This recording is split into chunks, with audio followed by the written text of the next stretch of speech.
Okay, welcome to the IFA COVID-19 home training. We're going to work with a single stick first for our colleague class. And what I want to look at is your use of the alive hand with the stick. So this is called bantai kamai.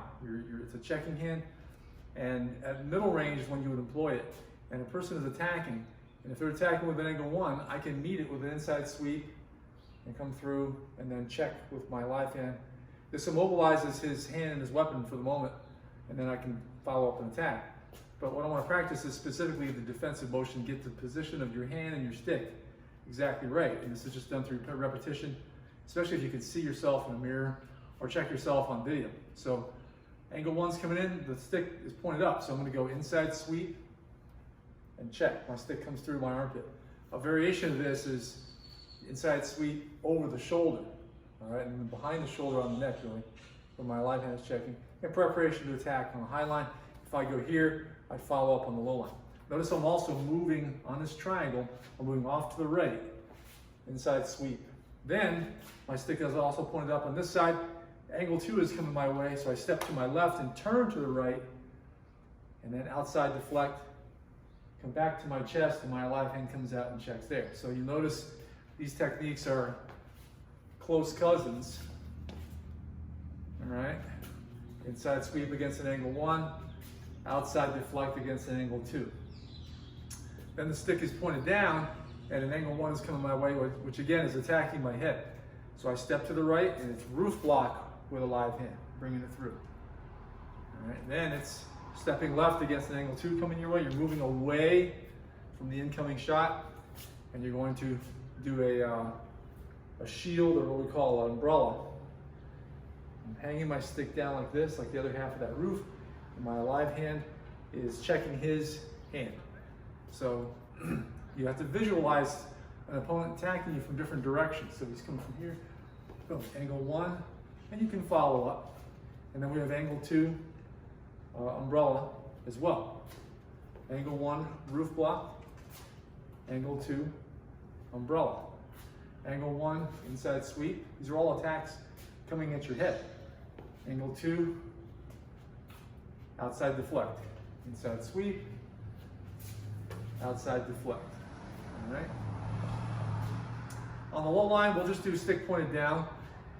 He's attacking angle 3. This is a shot to my ribs, elbow level, somewhere here.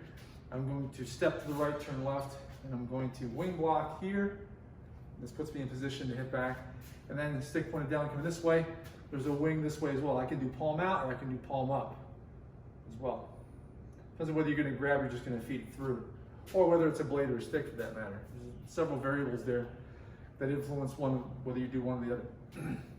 So from here again, let's look what we got so far. We got roof block, and then we'll follow up attack. That's what we'll add in next. Then we have umbrella, all right? And we can also follow through with the backhand. And then we have inside sweep, backhand follow up, outside deflect, forehand follow up, wing block against the forehand, wing block against the backhand.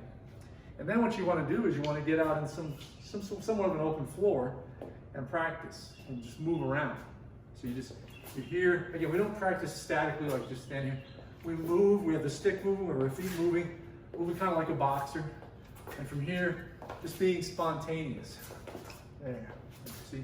I can start off with that. Just simple roof to a 1, outside deflect, stepping, boom, here, wing block, wing block. This becomes a nice, very alive feeling drill, because you're getting your stick hand and your live hand to work together by avoiding each other and coming out at the right moment. You also learn to keep your stick, what I say, in play. I like to call it keeping your stick in play. Not putting it down here or out here, but keeping it where you can come right out with it. And then your live hand is always in play by having your palm on your chest. So you're here, you're stepping, step. You can follow up too. Here, follow up, boom, follow up. There, follow up, follow up. Then you can start adding in your arcos, your florete. So from here, it's roof, 1, and then you do an abanico with tick, redondo, umbrella, abanico with tick, all right? Deflect, hit, hit, umbrella, hit, florete, redondo, umbrella, backhand, forehand, roof hand one, power backhand. Now I just did an augmented follow through backhand using my live hand to push the arm through. I'm turning a little more on my hips to give it power. And then we have the makings of a very nice set of tools, set of techniques you can put together spontaneously. That's the key there, is to always be changing and moving. You want a, what we call a phasic stance. Let's start from right here, down to roof check, hit, roof again, outside deflect, thrust, thrust, redondo, abanico with tick, umbrella, hit, hit, arc, step, turn, wing, wing, here, boom, and then you might be umbrella, working into a disarm, where you actually, the next level will be adding your disarms to there. We'll pick that up next time. So there you go. That's your aliveness drill for today, bringing together a lot of techniques. The key here is precision, knowing where everything is supposed to be. Hand in the right place, stick in the right place, not too low when you're roof blocking because you leave your head open anyway. And also bending your knees, changing your level. Fighting occurs in 3 dimensions. A beginner, 1 dimension, a point, and then moves along a line. Very linear. I guess 1 point is 0 dimensions. And then they keep the same vertical level, they start to move forward and side to side, but they're still very upright. Now they're moving in 2 dimensions. And then 3 dimensions going up and down, changing your level, bending your knees.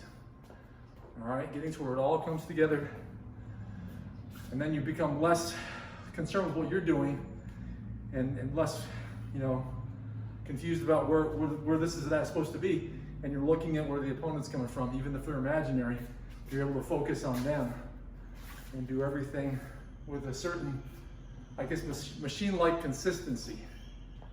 All right, sort of a dichotomy in training martial art. You train for consistent technique like the machine, but to be creative and be able to respond with spontaneity, even creativity, as the situation demands it. All right, there you go. Practice. Stay strong.